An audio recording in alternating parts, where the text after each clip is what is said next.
Ini sel yang memiliki membran inti, yang tidak memiliki membran inti atau prokariot, dan yang punya atau eukariot. Oke, nah basically mereka perbedaan utamanya adalah itu, ada tidaknya membran inti. Nah tapi nanti kita juga akan tahu bahwa perbedaan antara prokariot dan eukariot itu banyak sekali sebenarnya. Oke, salah satunya keberadaan organel-organel bermembran yang hanya dimiliki oleh eukariot. Kemudian perbedaan pada berbagai macam proses yang terjadi di dalamnya, mulai dari DNA-nya beda, ya, DNA antara prokariot dan eukariot itu beda. Misal contoh kalau prokariot, DNA-nya itu bentuknya lingkaran. Jadi materi genetik yang dimiliki prokariot itu bentuknya lingkaran, jadi kayak karet gelang. Ya walaupun nggak sependek karet gelang, dia panjang, tapi dia bentuknya lingkaran. Sedangkan kalau pada eukariot, DNA-nya itu bentuknya lurus, jadi dia punya punya dua ujung.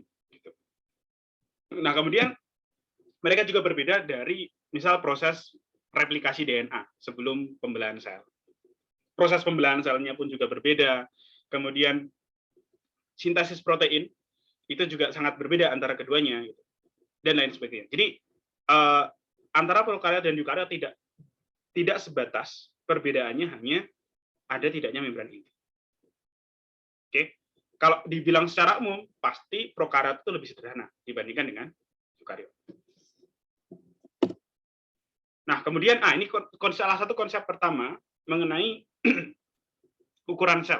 Kita tidak pernah melihat kan ya, satu organisme gede, misal gajah, yang terdiri atas cuma satu sel saja. Nggak mungkin. Walaupun ada pengecualian ya. Jadi ada memang beberapa sel, baik itu prokariot maupun eukariot yang ukurannya gede, secara kasat mata kelihatan. Tapi secara umum sel itu ukurannya kecil-kecil. Kenapa? Karena sel yang ukurannya kecil itu lebih mudah untuk mengambil berbagai macam zat dari lingkungan. Jadi dia bisa mengambil oksigen lebih gampang, dia bisa menyerap makanan lebih efisien kalau dia ukurannya kecil. Oke, kalau kita bayangkan,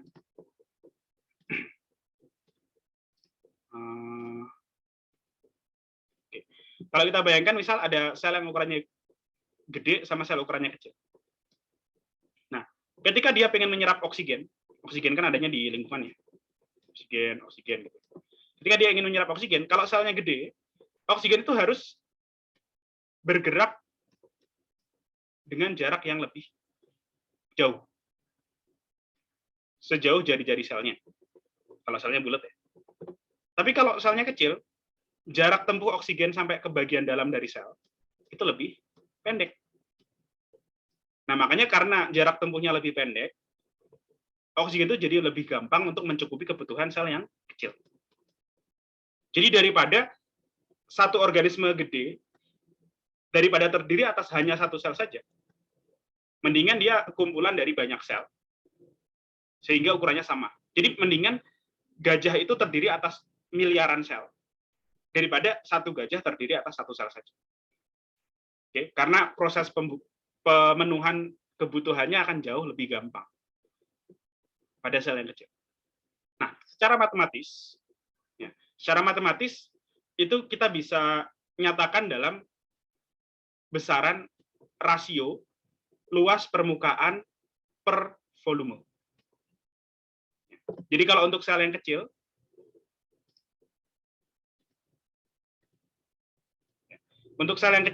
ini dia digambarkan bentuknya kubus ya. Ketika ukurannya 1, luas areanya 6. Ini kalian bisa hitung sendiri ya. Ini matematika dasar.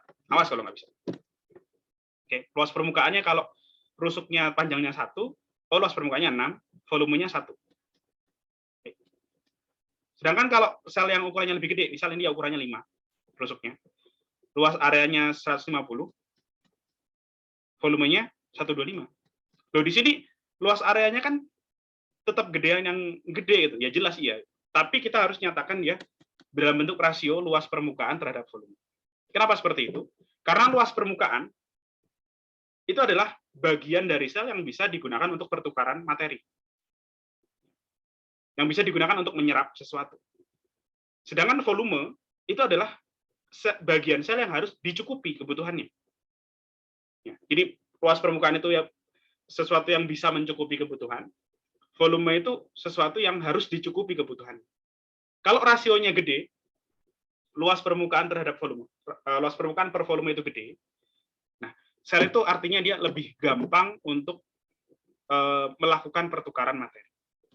Ya, jadi kalau dia bernilai besar, rasio luas permukaannya bernilai besar, dia pertukaran materi dengan lingkungan terjadi lebih efektif. Oke, ya kita bisa hitung ya secara manual ya. Kalau selnya kecil, rasio luas permukaannya 6/1 sama dengan 6. Ini yang di sini. Kalau selnya gede, 150/125 cuma 1,2. Jadi rasionya lebih gede yang sel kecil.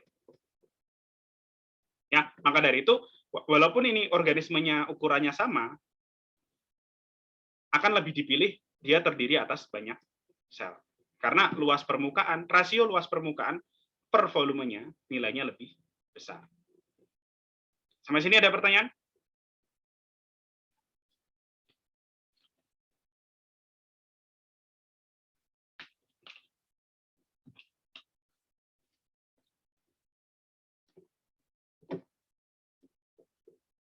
Belum ada, Kak.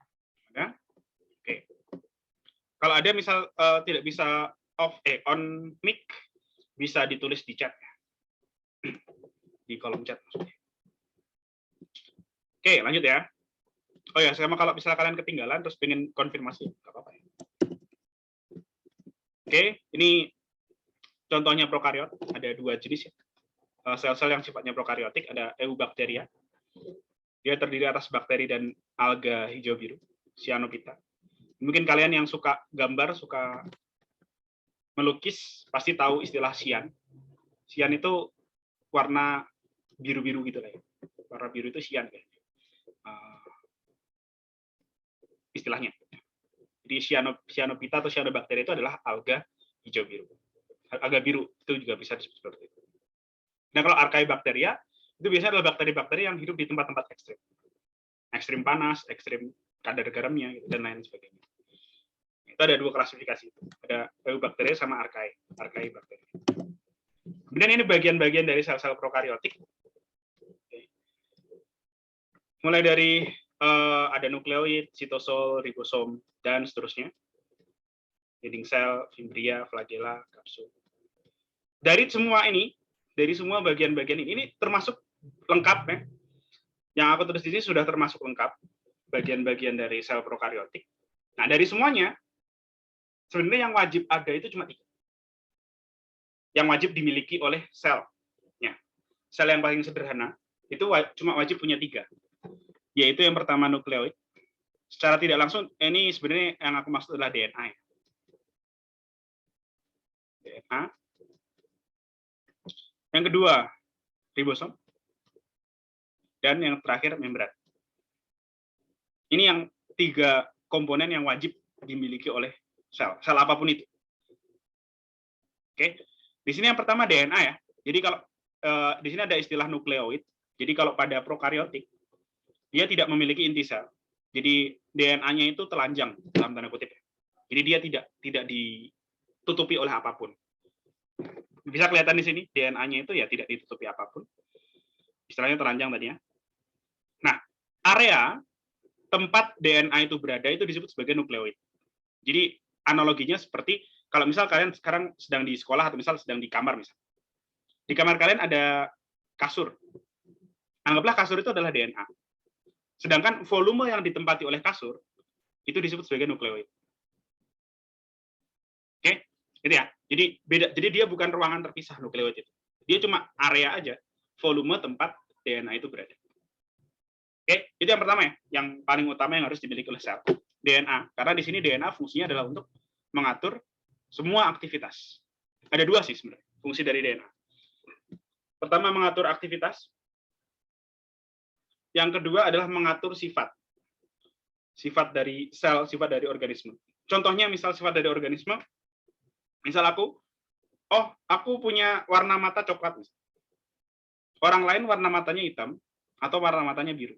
Nah, itu adalah sifat-sifat atau fenotip yang diatur secara tidak langsung oleh DNA. Oke, jadi DNA itu punya fungsi untuk mengatur aktivitas, jadi segala apa yang kita lakukan, dan juga mengatur sifat ya, segala penampakan yang kita miliki. Oke, gitu. Nah, tapi keduanya itu dilakukan secara tidak langsung. Oke, secara tidak ingat ya, secara tidak langsung. Tapi harus ada DNA. Kalau nggak ada DNA tetap nggak bisa. Caranya gimana? Caranya adalah jadi secara umum di dalam sel itu terdapat jalur informasi yang disebut sebagai dogma sentral. Dogma sentral.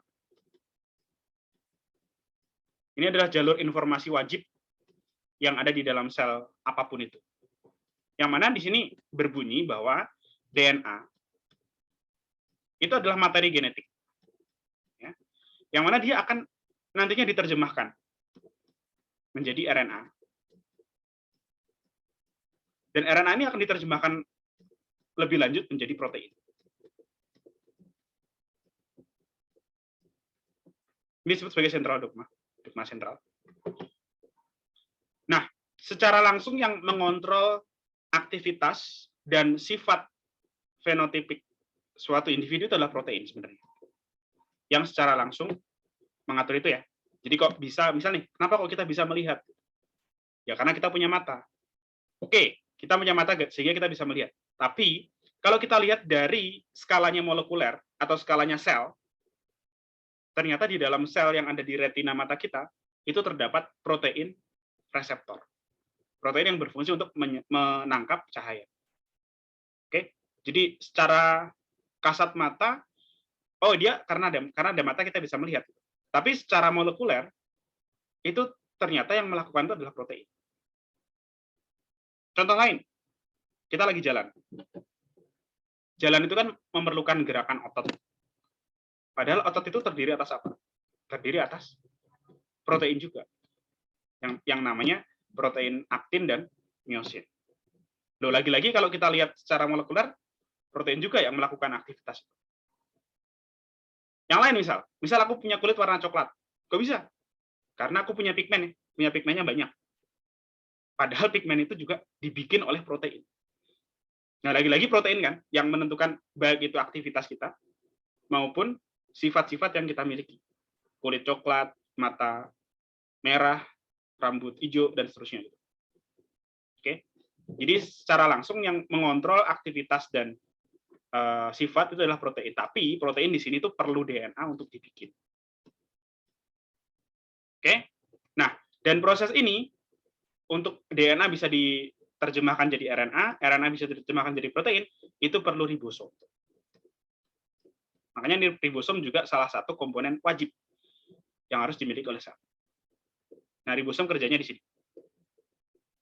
Aku panah aja ya. Dia menerjemahkan RNA menjadi protein. Atau istilah lainnya adalah sintesis protein ya, kalau ribosom itu fungsinya. Oke, kemudian yang ketiga, komponen yang penting adalah membran plasma. Nah, kalau membran plasma ini, ketika sel itu nggak punya membran, kita nggak bisa bedain mana bagian dalam sel, mana bagian luar sel. Misalnya nih, anggaplah ini ada, di sini ada sel gitu ya, di area ini ada sel, tapi nggak ada membrannya. Dari mana kita tahu selnya ada di mana? Nggak bisa. Dia harus punya sekat ya, harus punya ada sekat supaya kita tahu, oh ini adalah bagian dalam sel, ini adalah bagian luar sel.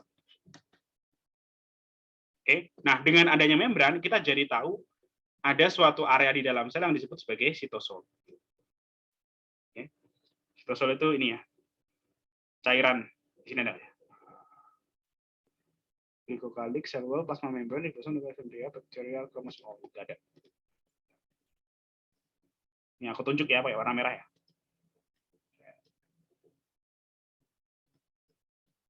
Di cairan yang ada di dalam sel itu disebut sebagai sitosol. Dan itu baru ada kalau membran itu ada. Oke, jadi itu ya 3 komponen utama yang harus dimiliki sel: DNA, ribosom, membran. Yang lain-lain itu opsional. Jadi kalau sitosol tadi wajib, tapi dia ada karena ada membran itu ya. Jadi gara-gara ada membran, Sitosol juga ada. Oke. Nah, kemudian dinding sel ini tidak wajib dimiliki oleh setiap sel, tapi dia menyediakan perlindungan lebih. Fimbria, fimbria dan kapsul, ini juga pertahanan lebih. Dia adalah komponen tambahan itu untuk menyediakan fitur-fitur yang tambahan. Kemudian kalau flagella ini untuk pergerakan. Flagella untuk pergerakan. Oke, itu ya. Ada yang ingin ditanyakan sampai sini?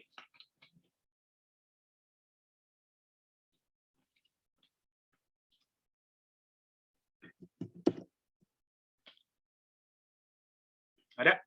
Oke.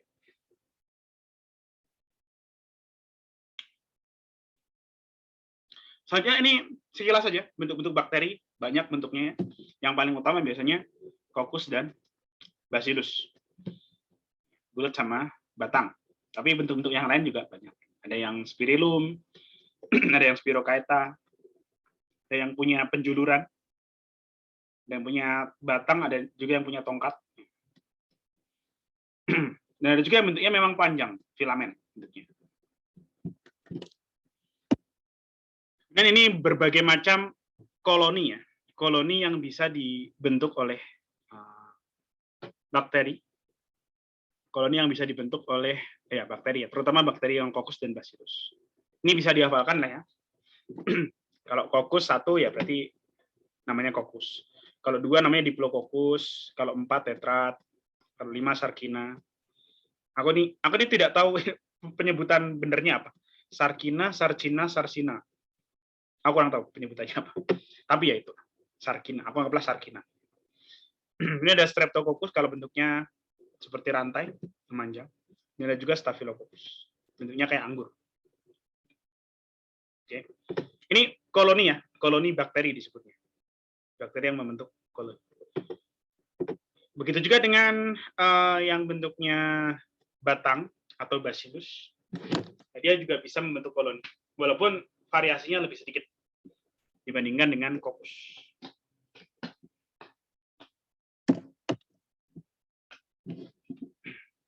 Oke, ada pertanyaan?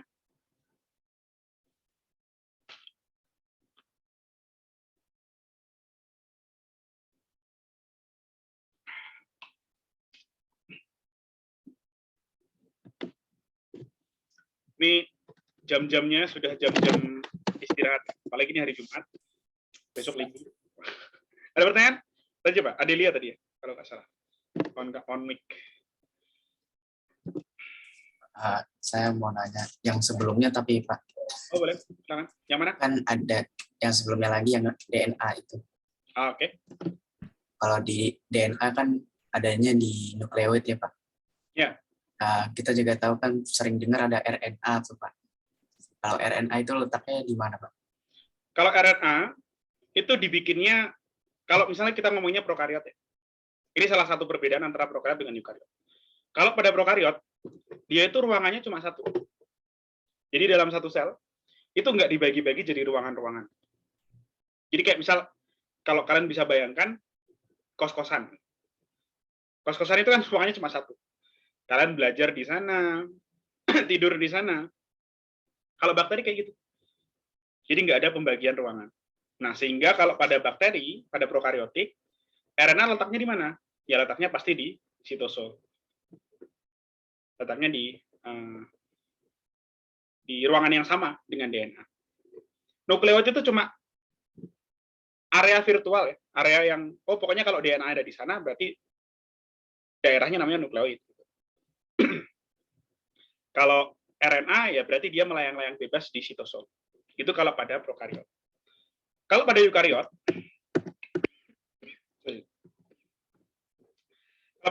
DNA adanya di nukleus, di dalam inti sel. DNA ada di sini. RNA akan dibikin di sana. Sama, RNA itu dibikinnya di nukleus juga, atau di inti sel. Yang kuning RNA ya. Dibikin di sini. Nah, tapi nanti RNA, dia akan dikeluarkan dari inti sel. Kalau di eukariot ya. Dikeluarkan ke luar, ke sitosol.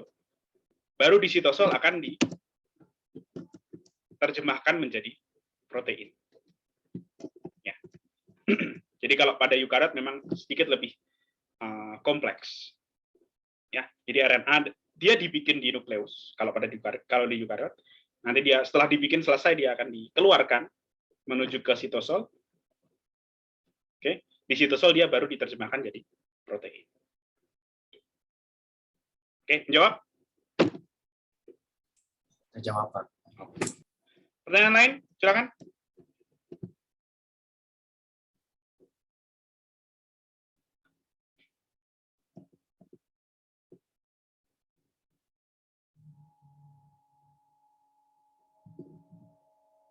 Belum ada? Sambil aku teruskan ya. Nanti kalau ada, silakan diajukan pertanyaannya. Oke. Selanjutnya nih sedikit tentang membran sel secara umum ya. Membran sel itu utamanya tersusun atas molekul yang disebut sebagai fosfolipid. Ya, dia disebut sebagai bilayer. Bilayer itu artinya 2 lapis. Lapisannya ganda. Ini bentuknya yang bawah ya. Satu fosfolipid biasanya disimbolkan dengan adanya kepala dan ada 2 ekor. Oke. Yang mana kepala dia itu memiliki sifat hidrofilik, ya. Ini. Sifatnya hidrofilik, bagian kepalanya warna biru ya. Nah, sedangkan ekor itu dia sifatnya hidrofobik. Kalau hidrofilik itu kan suka air ya, larut air, suka air. Kalau hidrofobik kebalikannya. Fobik itu fobia ya. Misal contoh apa ya, fobia. Fobia kan artinya takut, ya. Takut atau tidak suka. Ya, jadi hidrofobik bagian ekornya yang di sini dikasih warna coklat itu bagian yang tidak suka air. Nah, faktanya adalah kalau kita membicarakan tentang membran sel, nah, misal sel inilah ya. Nah, misal membran ini, sel ini, sorry. Membran sel itu dia berhadapan dengan 2 lingkungan yang berbeda. Luar sel dan sitosol. Oke. Tapi sekalipun berbeda, mereka ya pasti beda ya, komposisinya. Beda protein, beda ion, dan lain sebagainya, antara luar dan sitosol ya. Tapi mereka punya sifat yang sama, yaitu sama-sama terdiri atas air. Jadi di sini ada banyak air, di dalam juga banyak air. Sehingga membran plasma itu harus mau tidak mau memiliki struktur kayak gini. Harus bilayer fosfolipid. Supaya bagian yang ada airnya, bagian yang berhubungan dengan air, itu selalu molekul yang sifatnya hidrofilik. Oke, gitu. Kemudian terlepas dari itu, dari struktur membran yang dia terdiri atas bilayer fosfolipid, membran juga punya dua sifat utama, yaitu dinamis dan selektif permeable. Dinamis itu artinya setiap komponen membran dia bisa bergerak bebas. Misalnya satu fosfolipid, dia tidak diam di situ, tapi dia bisa bergerak secara bebas ya kemanapun dia mau. Oke, itu pertama, dia sifatnya dinamis. Kemudian yang kedua sifatnya selektif permeable atau semi permeable, sama aja. Oke, artinya tidak semua zat bisa lewat ya. Jadi ada zat-zat saja yang lewat, yang bisa lewat.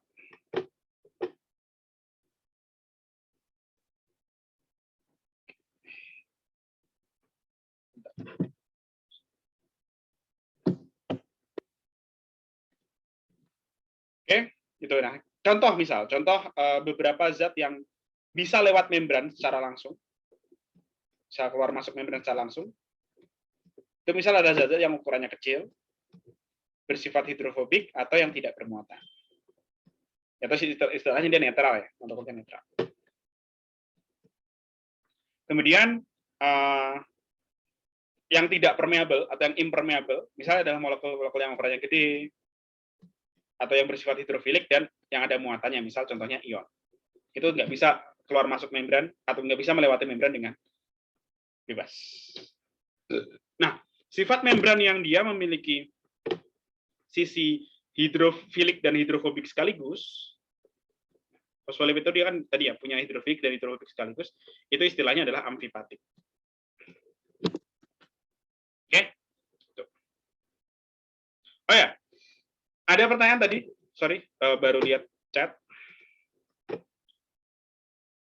Bagaimana perubahan DNA ke RNA? Ini aku kopas dulu ke kolom chat ya, biar semua lihat pertanyaannya.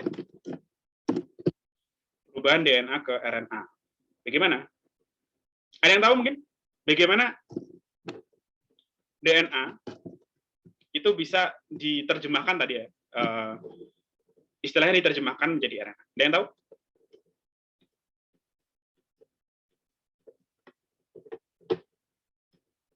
Bagaimana cara penerjemahan DNA jadi RNA?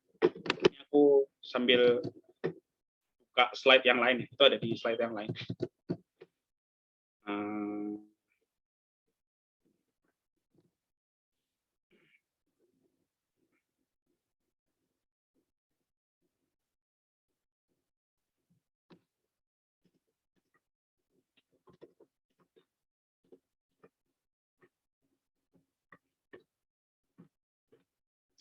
Oke, mungkin untuk menjawab itu, aku akan sedikit menjelaskan tentang DNA. Apa itu DNA? Jadi DNA itu sebenarnya adalah suatu molekul yang seringkali kita lihat dia bentuknya double helix, ya, yang bentuknya saling berpilin gitu ya. Seringkali kan kita lihat seperti itu ya, di film-film gitu. Ini ya bentuknya double helix istilahnya.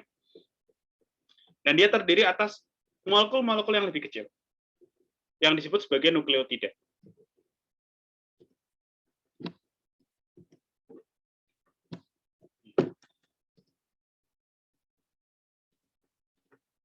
Oke, ini yang di kotak yang diberikan kotak putus-putus itu disebut sebagai satu nukleotida. Ya. Kalau gambaran sederhana DNA kayak gini, double helix. Tapi kalau kita lihat lebih detail, sebenarnya dia tersusun atas nukleotida. Dan nukleotida itu sendiri itu ada komponennya lagi, gitu. Ada fosfat, gula pentosa, dan basa nitrogen. Ada 3. Fosfat, gula pentosa, basa nitrogen. Ini ya. Fosfat, gula pentosa, basa nitrogen.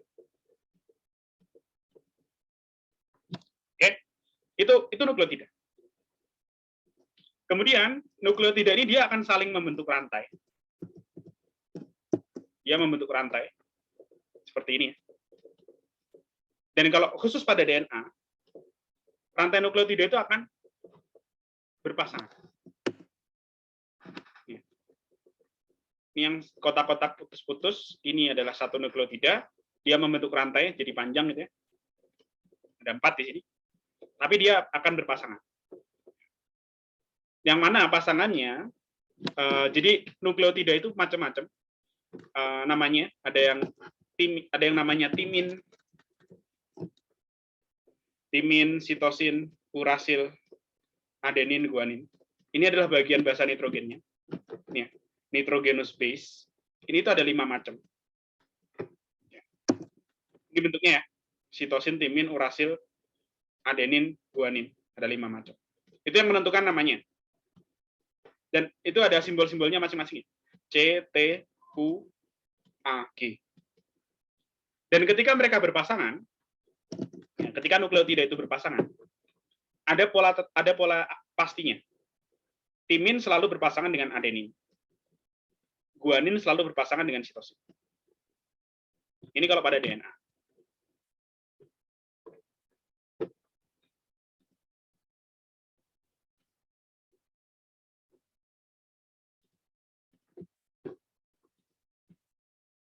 Oke, itu kalau DNA, timin selalu dengan adenin, guanin selalu dengan sitosin.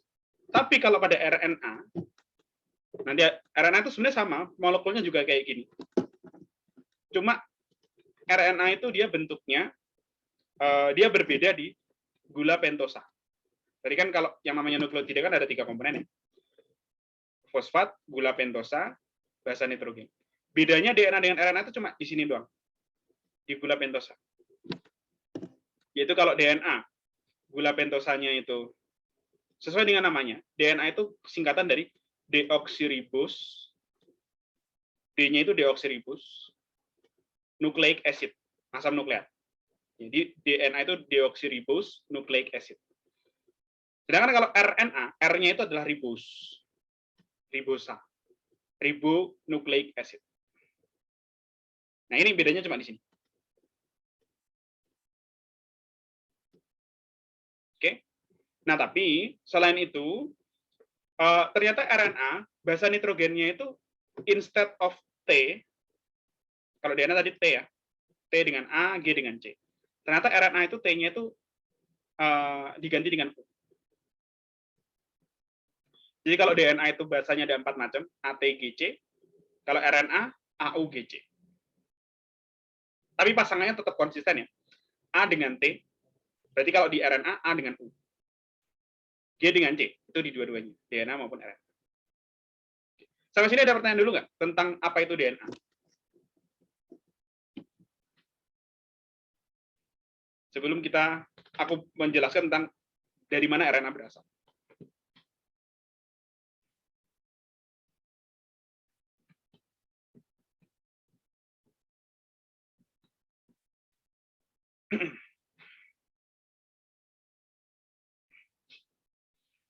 Belum ada? Berarti bisa dipahami ya, apa itu DNA ya? Oke. Nah, selanjutnya. Kita udah tahu DNA. RNA berarti sama aja ya sebenarnya. RNA itu sama aja. Cuma tadi beda di sini saja ya, RNA dengan DNA. Kalau DNA di sini cuma hidrogen, kalau RNA ada O-nya, ada OH-nya. OH dengan H. Jadi sebenarnya dari segi molekul itu sama aja, DNA dengan RNA. Oke, kemudian, oh ya, DNA, ketika dia berpasangan, dia memiliki susunan atau orientasi yang disebut sebagai antiparalel. Antiparalel.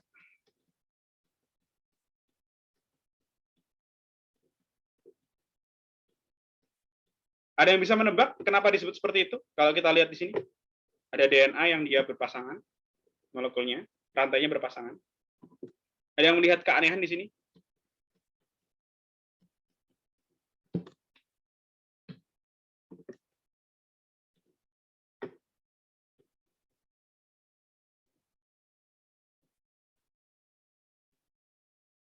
Kira-kira apa itu antiparalel? Coba nih, aku tunjuk ya. Gema antariksa, itu namanya keren. Jadi tertarik dengan namanya. Gema antariksa. Kira-kira antiparalel itu seperti apa? Kalau kita lihat gambar ini, ada yang aneh nggak?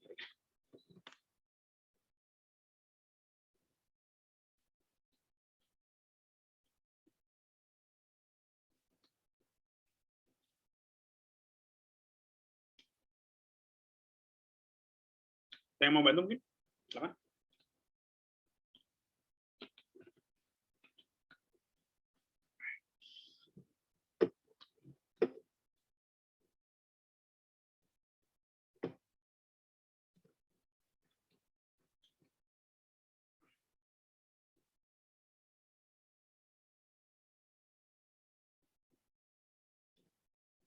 Jadi antiparalel itu artinya adalah dia berpasangan sebenarnya. Paralel itu artinya kan sejajar. Tapi pemasangannya kebalik. Jadi satunya ngadep ke atas, satunya ngadep ke bawah. Kita bisa lihat dari hadapnya ini. Dari hadapnya kalau di untai yang kiri, bagian yang kiri, oke, itu fosfatnya itu ada di atas, ngadep ke atas. Tapi bagian yang kanan fosfatnya ada di bawah, kebalik ya di sini. Gulanya juga kelihatan kebalik ya di sini. Satu ke atas, satu ke bawah. Itu disebut sebagai antiparalel. Oke, itu juga nggak boleh lupa ya. DNA itu sifatnya antiparalel. Nah, bagian yang ada fosfatnya itu disebut sebagai ujung 5 aksen. Ya, 5 aksen. 5' end. Sedangkan bagian yang nggak ada fosfatnya itu disebut sebagai 3 aksen. 3' end. Jadi kalau misalnya kita gambarkan DNA dengan sederhana, ini kayak gini dia. 5 aksen, 3 aksen ujung-ujungnya. Oke. Pasangannya itu kebalik. 3, 5. Dan ini contoh penulisan DNA ya. Tergantung kebutuhan ya. Jadi kalau nggak butuh gambar DNA yang detail ya, biasanya digambarkannya cuma kayak gini aja gitu. Oke, kalau butuh keterangan yang detail ya dia bisa digambarkannya macam-macam. Tapi ini semua menggambarkan DNA semua di slide ini. Oke, itu ya. Ada pertanyaan?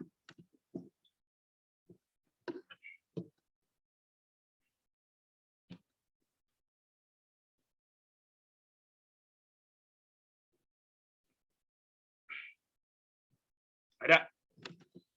Oke, lanjut ya. Oh ya, ini yang paling bawah ini menunjukkan DNA juga ya. Tapi ini cuma dituliskan bahasa nitrogennya saja. Sebenarnya strukturnya kayak gini juga gitu. Tapi dia cuma disebutkan ATGC-nya aja. Itu DNA ya. Jadi DNA itu biasanya memiliki struktur yang berpasangan ya, atau istilahnya double helix. Oke, dengan pemasangan A dengan T, adenin dengan timin, guanin selalu dengan sitosin. Oh, ini ada chat. Oh, maaf Kak, maksudnya 3 aksen dan 5 aksen apa? Nah, ini kita harus kembali ke struktur nukleotida. Oh, ini ada yang tanya. Jadi tanyanya dia di pas dulu ya. Ini ada pertanyaan dari teman kalian. Maaf Kak, maksudnya 3 aksen dan 5 aksen itu apa? Ini ya. Jadi, kita akan melihatnya dari gula pentosa. Ini aku close dulu ya, biar annotation-nya hilang.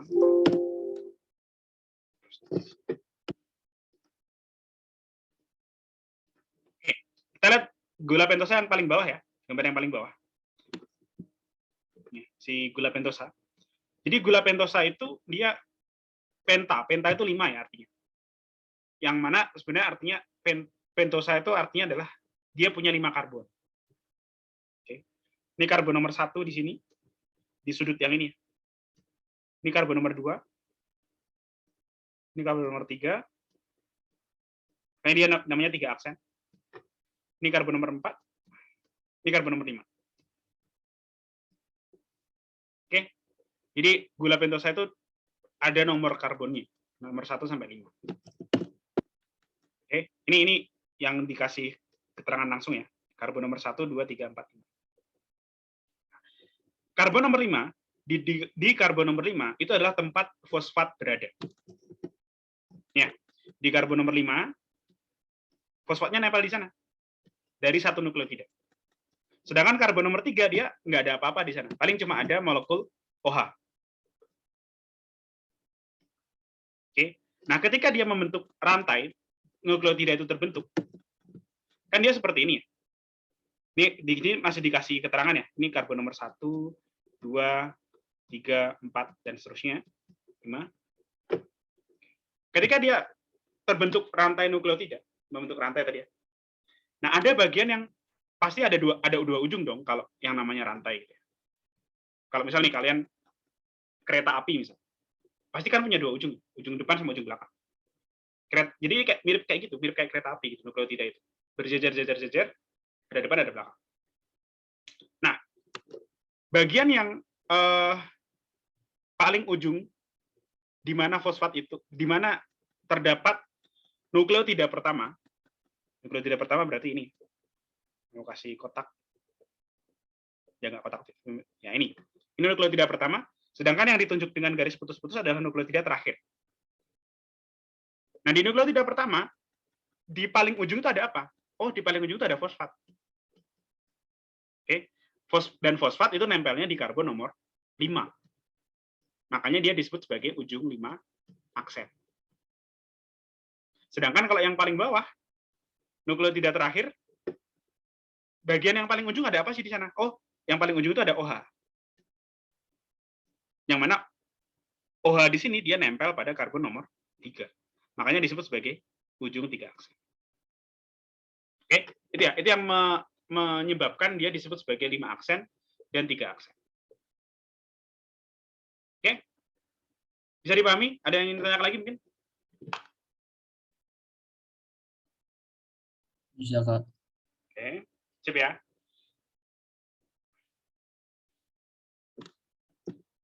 Boleh kalau ada pertanyaan lagi, silakan. Terima kasih pertanyaannya, penting sekali itu. Kita tahu apa itu 5 aksen, apa itu 3 aksen.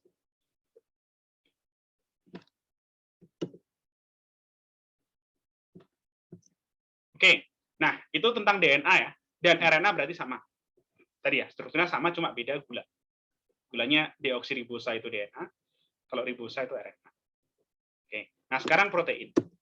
Nah, apa itu protein? Nah, kalau protein itu adalah molekul juga yang ukurannya besar. DNA juga sama, molekulnya ukurannya gede.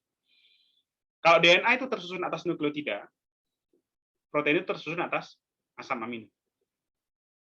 Ya. Jadi kalau tadi DNA, oh DNA itu nukleotida yang membentuk rantai.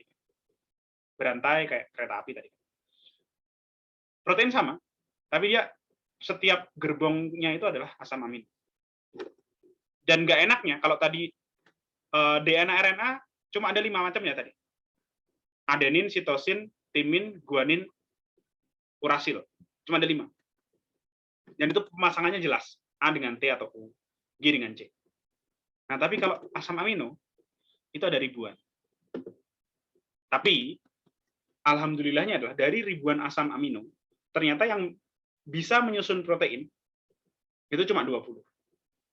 Cuma 20 macam asam amino saja. Oke, listnya ada di sini. Oke, kalian boleh hafalkan. Sekalipun tidak hafal pun juga nggak masalah.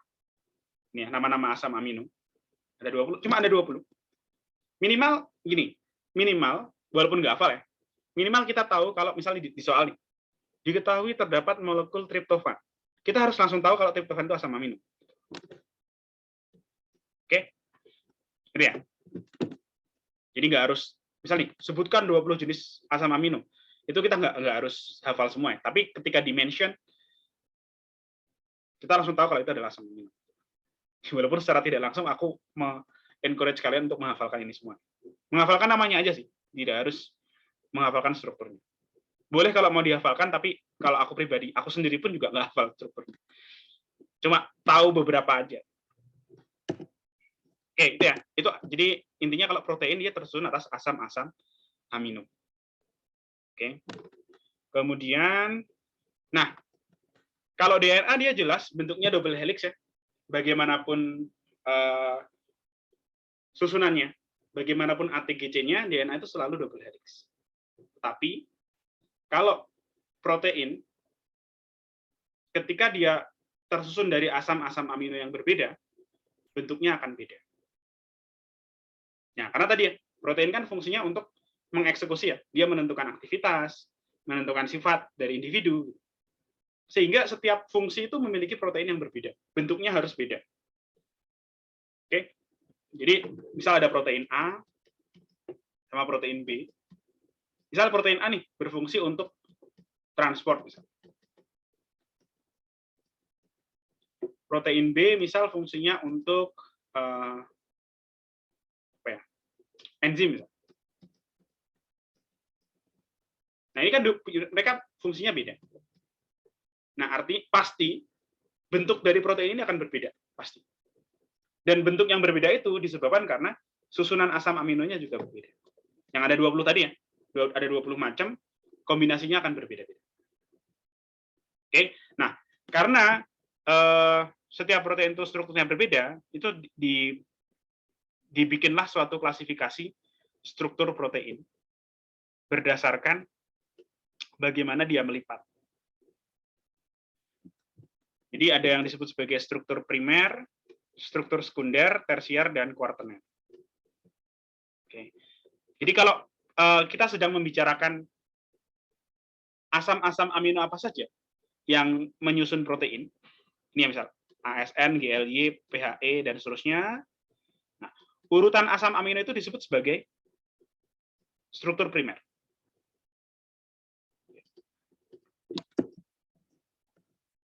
Jadi, kalau misal kita sederhanakan bentuk protein itu adalah lurus gini ya. Urutan-urutan asam amino yang ada di sana, itu disebut sebagai struktur primer. Kalau struktur sekunder, itu ketika si protein ini dia melipat pada tingkatan pertama. Jadi mirip kayak gini lah. Misal kita punya benang nih, benang panjang. Benang itu kalau kita tenun, kan dia jadi kain. Kain kalau kita olah lagi dia jadi baju. Nah, protein juga sama. Ada tingkatannya gitu. Kalau dia itu masih berupa urutan asam amino saja, atau disebut sebagai rantai polipeptida, dia disebut sebagai struktur primer, tingkatan pertama. Ketika si polipeptida ini dia melipat secara lokal, jadi yang awalnya dia lurus, dia jadi ngumpul gini. Ada beberapa bagian yang melipat. Nah, bagian-bagian yang melipat ini disebut sebagai struktur sekunder. Oke. Nah, yang mana struktur sekunder itu cuma ada dua macam. Gampang, cuma ada alpha helix dan beta sheet. Beta sheet, ya, beta. Lembaran beta. Kalau disebutkan seperti kata-kata yang tidak baik. Alpha helix dan beta sheet. Oke, ini bentuknya ya. Alpha helix itu yang hijau. Sudah sesuai ya ini gambarnya. Hijau, beta sheet itu yang biru.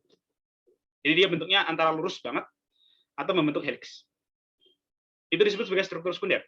Nah, nanti struktur sekunder itu akan saling menempel satu sama lain. Jadi kalau aku gambarkan dari sini, protein itu akan ini struktur sekunder, kemudian dia nempel dengan struktur sekunder yang lain, nempel dengan struktur sekunder yang lain, oke, saling ngumpul gitu ya. Itu disebut sebagai struktur tersier. Yang ini, tertiary structure. Kita bisa lihat di sini bahwa di sini ada beberapa alpha helix dan beta sheet yang saling berinteraksi satu sama lain. Nah, itu disebut sebagai struktur tersier. Sedangkan kalau struktur kuartener itu gabungan dari beberapa protein. Jadi satu polipeptida, satu rantai itu maksimal akan membentuk struktur tersier. Kalau ada beberapa rantai yang gabung, yang nempel satu sama lain, itu disebut sebagai struktur kuartener. Contohnya misal di sini gambarnya hemoglobin. Hemoglobin itu adalah struktur kuartener karena dia terdiri atas beberapa polipeptida, terdiri atas beberapa protein. Oke, itu ya. Nah, struktur yang berbeda-beda, jadi setiap protein punya struktur yang beda. Kenapa kok bisa demikian? Karena tadi ya, asam amino penyusunnya beda. Oke, sampai sini ada yang ingin ditanyakan? Kayaknya agak berat kalau protein. Maksudnya dia lebih kompleks dibandingkan dengan DNA. Silakan kalau ada pertanyaan.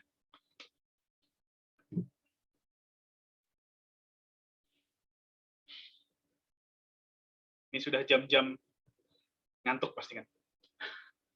Sore-sore, hari Jumat, besok libur. Tapi itu wajar.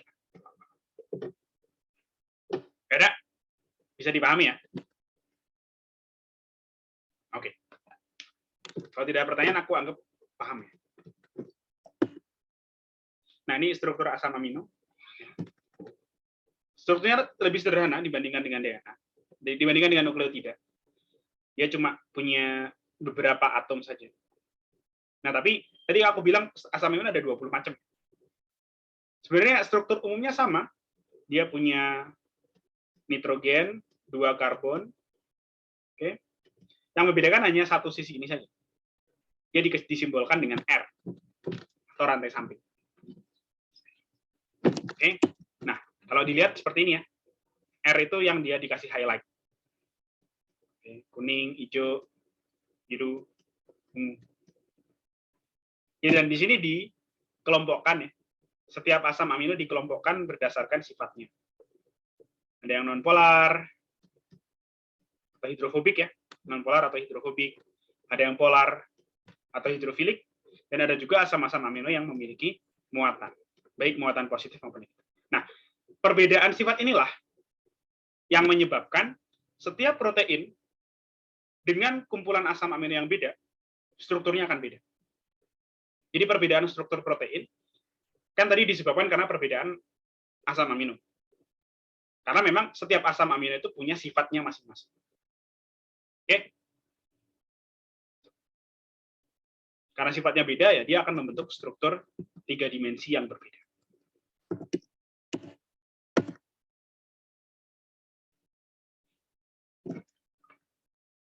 Ada pertanyaan sampai sini?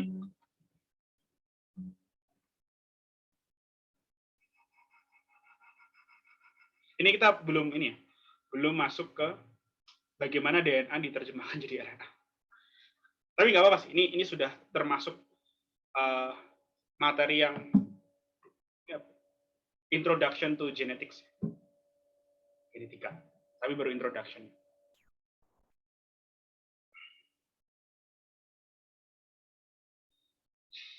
Ya ada? Oke, ini gambaran sedikit mengenai bagaimana protein itu disintesis. Jadi kan dia terdiri atas asam-asam amino.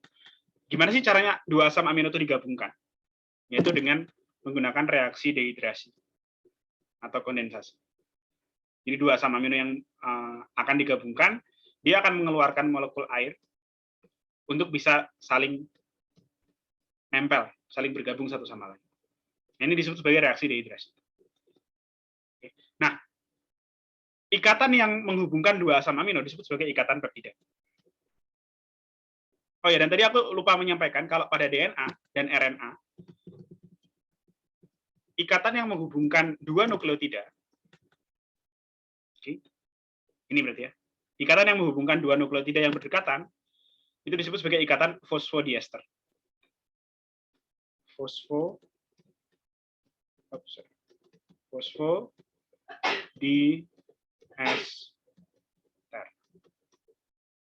Ini kalau antara 2 nukleotida. Kalau antara 2 asam amino yang membentuk protein, ikatannya disebut sebagai ikatan peptida.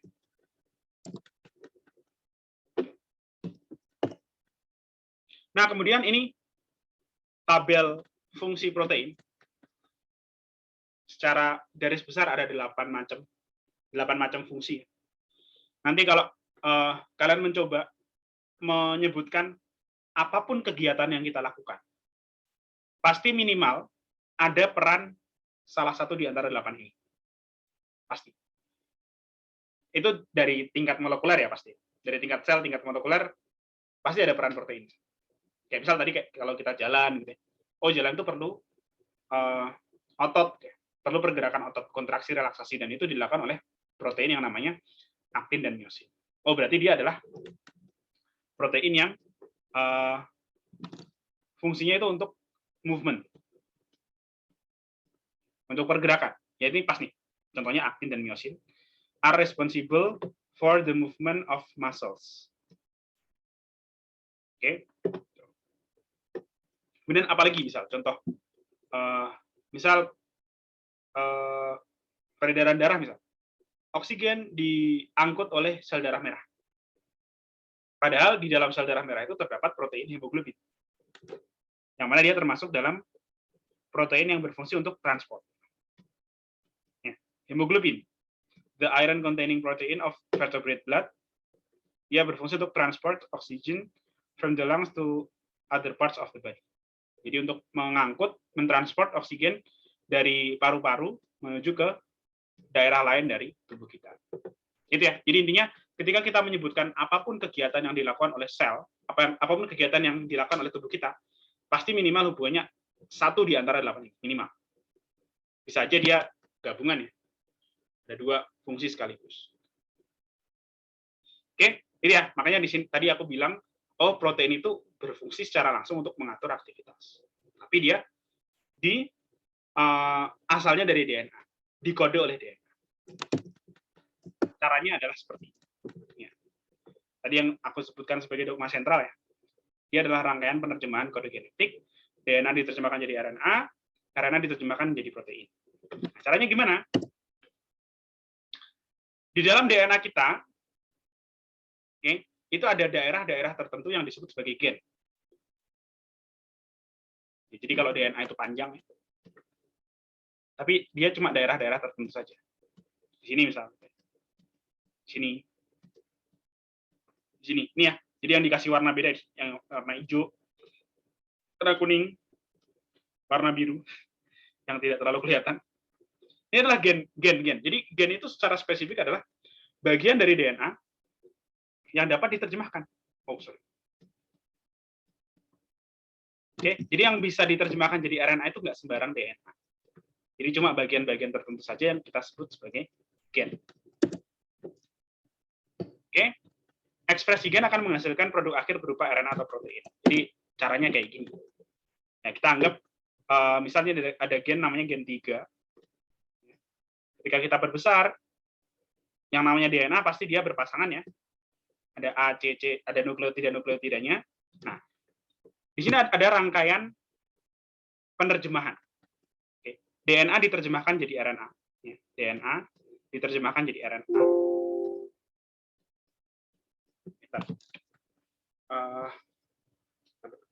Ngecas.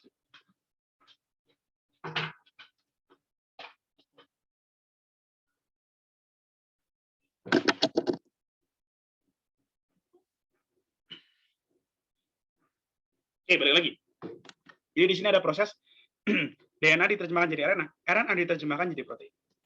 Caranya gimana? Nah, itu tadi yang ditanyakan. Kita baru sampai sini. Nah, misal nih, DNA itu urutannya A, C, C, A, A, A, dan seterusnya ya.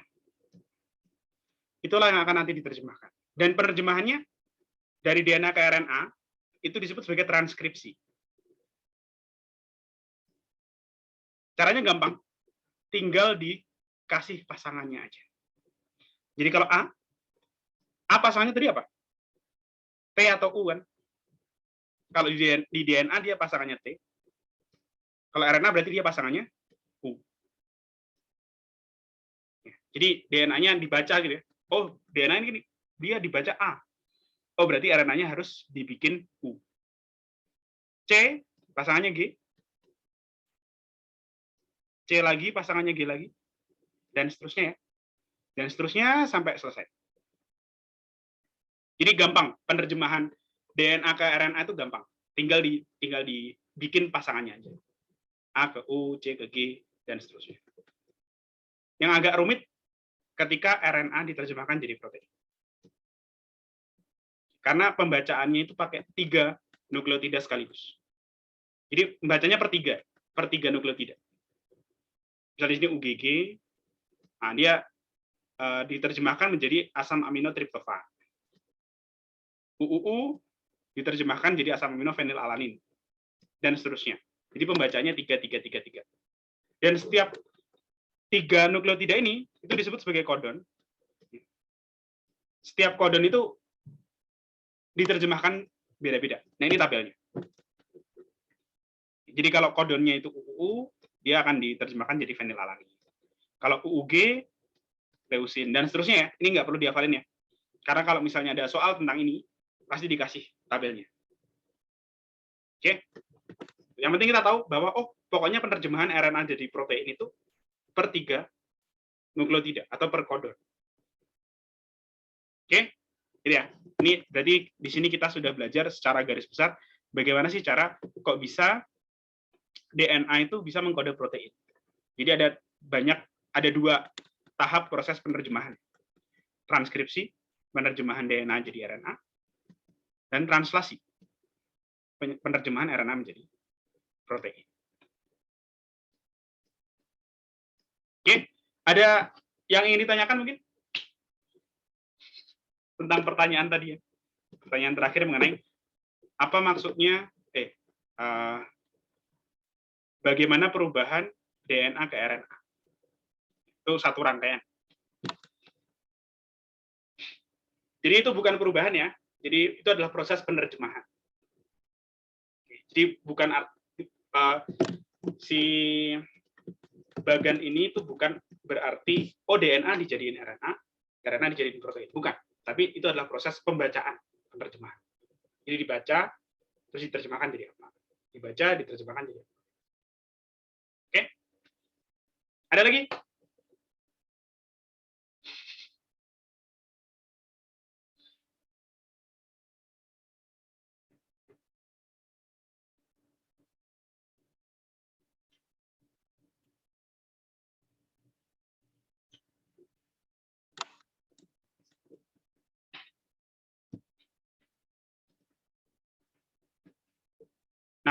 Ada pertanyaan lagi ya?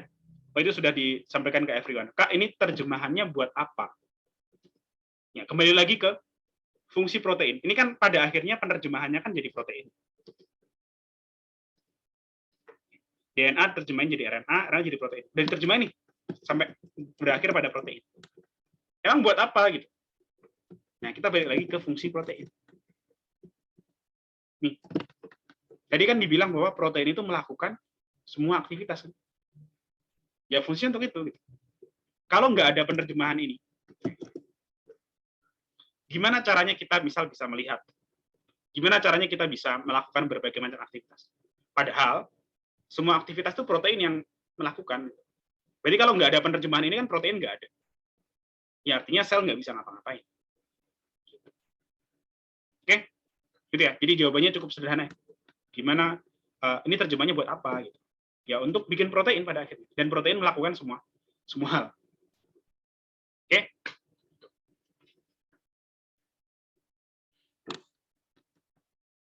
Oke. Ada lagi? Silakan kalau ada pertanyaan.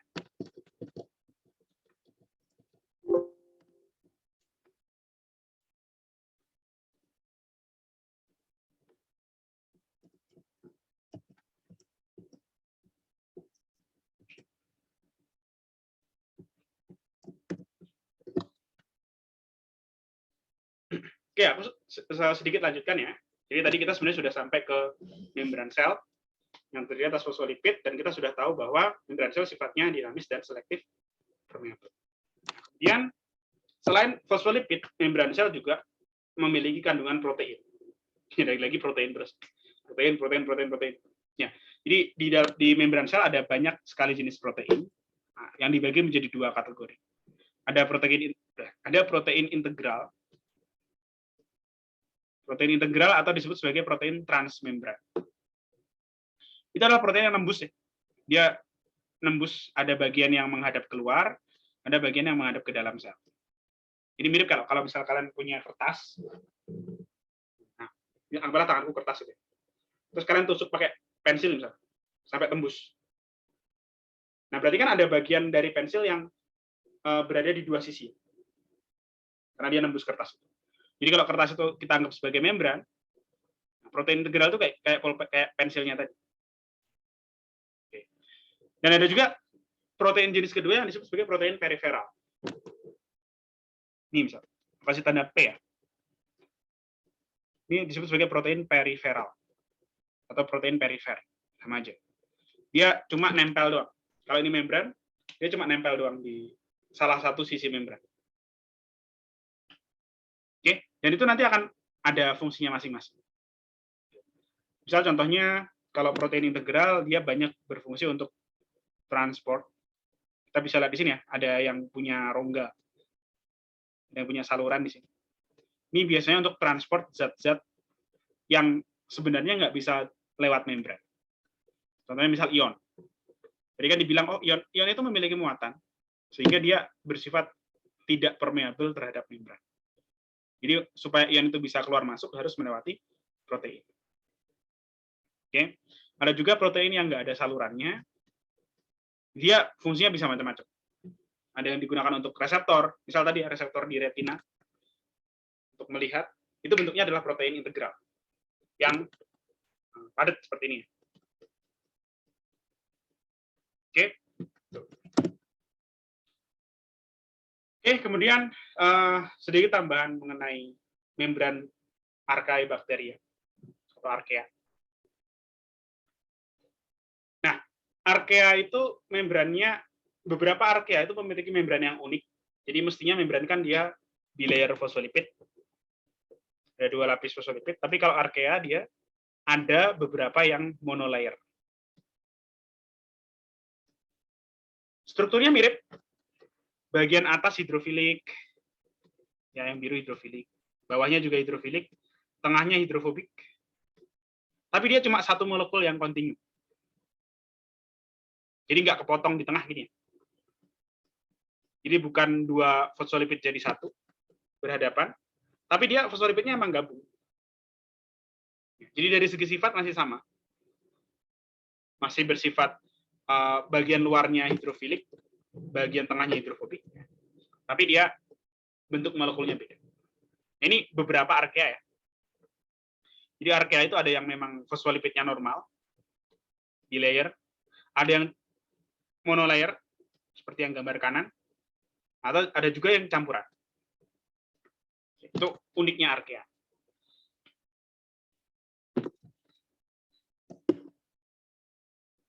Oke, ada pertanyaan sampai sini?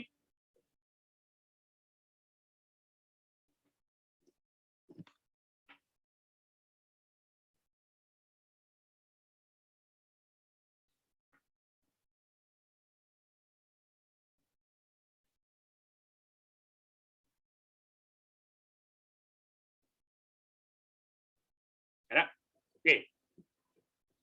Lanjut. Selanjutnya dinding sel bakteri. Nah, ini lumayan sering muncul. Dulu pernah muncul gambarnya persis ini. Gambar yang kiri ini. Di OSK tahun 2019. Ya, tapi secara umum, kalau dinding sel bakteri itu terdiri atas molekul yang disebut sebagai peptidoglikan. Dan molekul namanya peptidoglikan. Ini khusus ya di bakteri. Nah, berdasarkan struktur dinding selnya, bakteri dibagi jadi dua. Ada bakteri gram positif, gram positif dan gram negatif. Kalau gram positif, dinding selnya itu mostly terdiri atas peptidoglikan. Jadi peptidoglikannya tebal. Sedangkan kalau bakteri gram negatif, peptidoglikannya tipis, tapi dia punya membran luar. Jadi membrannya bakteri gram negatif itu ganda. Ada membran plasma, cytoplasmic membrane, sama membran luar, outer membrane. Itu kalau bakteri gram negatif. Oke, ini mungkin penampakan lebih detailnya. Kita nggak perlu hafal ya. Maksudnya ini, oh ini namanya O polisakarida, oh ini namanya core polisakarida, ini namanya lipid A, ini namanya apa. Nggak harus. Tapi kita yang penting tahu, bisa membedakan. Oh, pokoknya kalau dia punya dua lapis membran, berarti dia adalah bakteri gram negatif. Kalau dia membrannya cuma satu dan peptidoglikannya tebal, berarti dia bakteri gram positif. Cuma biasanya ada tambahan, kalau untuk bakteri gram negatif, ini ada LPS, lipopolisakarida. Itu molekul yang umum ya, yang umum biasanya dijadikan ciri khas bakteri gram negatif. Oke, itu ya. Itu mengenai dinding sel bakteri. Ini strukturnya. Yang kiri itu adalah penampakan molekulnya.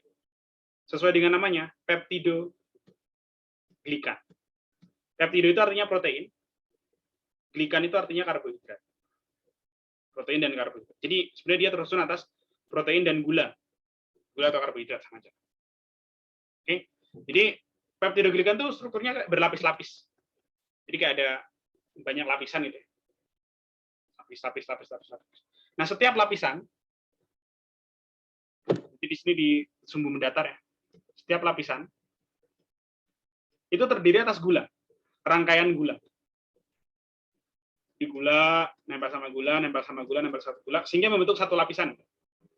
Nah, antar lapisan yang berbeda itu dihubungkan oleh protein. Nah, di sini disimbolkannya warnanya biru di gambar yang bawah. Oke, ada hubungan-hubungan antar lapisan yang berbeda. Ada hubungan yang warnanya biru itu disebut sebagai, itu adalah bagian protein. Oke, jadi kalau kita lihat sumbu mendatar sama sumbu tegap, sumbu mendatarnya itu karena dia tersusun atas gula. Ikatan antara gula disebut sebagai ikatan glikosidik. Nah, sedangkan di sumbu tegap dari peptidoglikan, tadi kan ada ikatannya kan antar protein, asam-asam amino, asam amino. Maka yang di sumbu tegak itu ikatannya adalah ikatan peptida. Oke, dan ini kebetulan dulu muncul di 2019, gambarnya persis. Nanti kalian bisa coba ya. Jadi, oh ya, setelah sesi hari ini selesai, nanti akan kirimkan soal ya. Bisa kalian coba. Sifatnya open book. Kalian boleh nyari-nyari dari berbagai macam sumber. Dari internet boleh. Diskusi pun juga boleh ya. Kalian boleh diskusi satu sama lain. Nanti bisa dikerjakan. Oke. Nanti akan nanti akan aku kirimkan soal latihan plus soal OSK 2019. Nanti biar kalian bisa coba memfamiliarkan diri dengan soal Olimpiade itu seperti apa. Oke, ini ya. Kemudian ini struktur tambahan dari bakteri. Ada kapsul.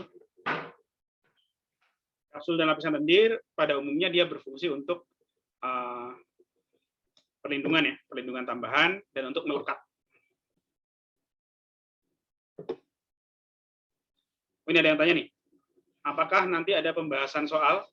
Nanti kita bahas sesuai. Jadi nanti soalnya kalian kerjakan. Kalau misalnya ada yang tidak paham, nanti kita bahas di pertemuan selanjutnya. Soalnya nanti dikumpulin dan dinilai. Nilai kayak.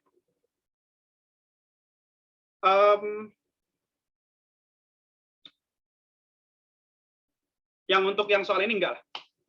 Nanti ada soal yang dinilai ya. Mungkin minggu depan lah. Minggu depan nanti aku kasih soal yang akan dinilai. Oh ya, jadi nanti kalian sebisa mungkin belajar, selain belajar yang mereview materi yang sudah disampaikan, juga kalau bisa belajar bab-bab yang lain. Karena tadi yang aku bilang, ini kita tuh baru satu bab. Ada 54 bab yang lain. Jadi soal latihannya nanti akan mencakup bab-bab yang lain. Kalau untuk yang ini, nanti aku nggak ambil nilai dulu ya. Minggu depan insya Allah. Oke. Gitu ya. Oke, ini tadi kapsul ya. Kapsul dan lapisan lendir. Dia untuk, kalau bagi bakteri yang bersifat patogen, dia untuk proteksi dari sistem imun inang. Atau dia juga berfungsi untuk melekat ya, si kapsul dan lapisan lendir. Kemudian Fimbria dan Pili juga sama, kurang lebih untuk pelekatan juga. Ini dia dimiliki oleh bakteri-bakteri tertentu saja. Jadi tidak semua punya. Kemudian endospora. Nah, kalau endospora itu fungsinya untuk pertahanan dari lingkungan yang ekstrim. Misal kekeringan, suhu yang terlalu tinggi. Gitu. Dan ini tidak semua bakteri punya. Endospora itu tidak semua bakteri punya. Yang flagela, kalau flagela jelas dia untuk pergerakan. Ada klasifikasi bakteri berdasarkan jumlah flagelanya.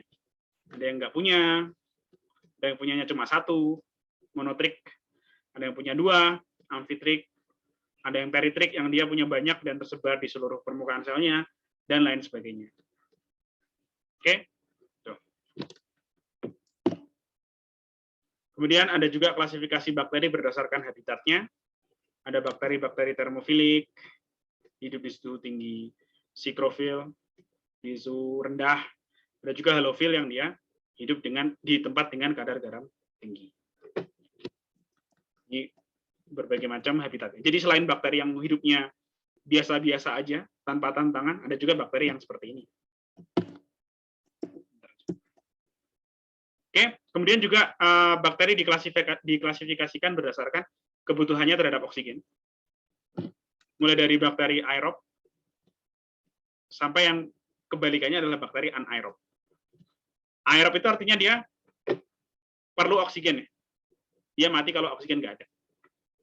Ini setiap jenis bakteri ditunjukkan oleh gambar yang berurutan ya. Jadi aerob obligat itu nomor 1, 2, 3, 4, 5. Gambarnya sudah sesuai ya dengan urutannya. Misal di sini ada yang kalau anaerob tadi kan butuh oksigen ya. Kalau anaerob itu justru kalau ada oksigen dia malah mati. Makanya dia hidupnya di dasar perairan. Oke, kalau anaerob. Karena kalau dia di permukaan dia akan banyak mendapatkan oksigen dari udara. Mati dia. Nah, kemudian ada aerob fakultatif. Kalau aerob fakultatif itu dia metabolismenya sebenarnya aerob, perlu oksigen. Tapi dia punya metabolisme alternatif. Jadi dia sebenarnya perlu oksigen. Tapi ketika nggak ada oksigen, ternyata dia bisa bertahan hidup juga. Oke. Kemudian kalau mikroaerofil, dia perlu oksigen tapi sedikit. Jadi nggak banyak-banyak. Kalau aerotoleran, dia sebenarnya metabolismenya anaerob, tapi nggak apa-apa kalau ada oksigen, tidak terganggu. Oke, jadi sedikit berbeda dengan anaerob. Kalau anaerob obligat ya, dia benar-benar nggak perlu oksigen, dan kalau ada oksigen dia mati. Tapi kalau aerotoleran, dia nggak perlu oksigen, tapi kalau ada oksigen ya nggak apa-apa, nggak berpengaruh apa-apa. Oke, jadi seperti itu. Oke. Setelah ini cuma contoh-contoh ya, contoh bakteri dan cyanophyta. Ini nanti bisa dibaca. Oke. Contohnya bakteri ini sesuai ya warnanya. Coklat itu dia bakteri, yang biru itu cyanophyta. Kemudian ini perbedaan 3 kelompok makhluk hidup, eukariot, archaea, dan bakteri. Ini mereka punya beberapa perbedaan utama ya. Contohnya dari ribosomnya. rRNA itu adalah RNA yang dimiliki ribosom. Ya intinya ya pada dasarnya ribosom lah. Ribosom beda satu sama lain. Kemudian RNA polimerase ini adalah enzim yang digunakan untuk penerjemahan DNA menjadi RNA. Nah tadi ditanyakan gimana cara DNA kok bisa diterjemahkan jadi RNA? Itu ada enzimnya ya. Enzimnya namanya RNA polimerase. Itu juga berbeda antara ketiganya. Ini intron, ini nanti kita bahas di sintesis protein ya, secara detail apa itu intron. Kemudian peptidoglikan, ini tadi penyusun dinding sel ya. Ini juga mereka berbeda dari protein-protein histon.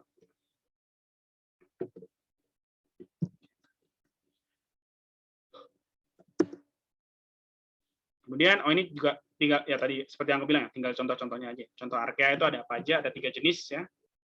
Ada ekstrim thermophilic, ada ekstrim halophilic, dan bakteri-bakteri metanogen. Itu 3 jenis archaea. Oke. Ini misal contohnya kalau bakteri ekstrim thermophilic ekstrim, dia tempat hidupnya itu di suhu yang sangat tinggi, bisa 100 derajat atau lebih. Kalau ekstrim halophilic di tempat yang kadar garamnya sangat tinggi. Oke, misal contohnya laut mati. Di laut mati itu dia kadar garamnya sekitar 9 kali lipat kadar garam laut biasa. Jadi itu yang bisa hidup cuma archaea saja. Jadi kalau bakteri-bakteri metanogen, ini dia hidupnya di sistem pencernaan makhluk hidup lain. Bakteri-bakteri metanogen hidup di sistem pencernaan, ada juga yang hidup bebas. Bisa di rawa, sedimen bawah laut, dan lain sebagainya. Oke, itu mengenai prokariot. Ada yang mau ditanyakan mungkin dari sini?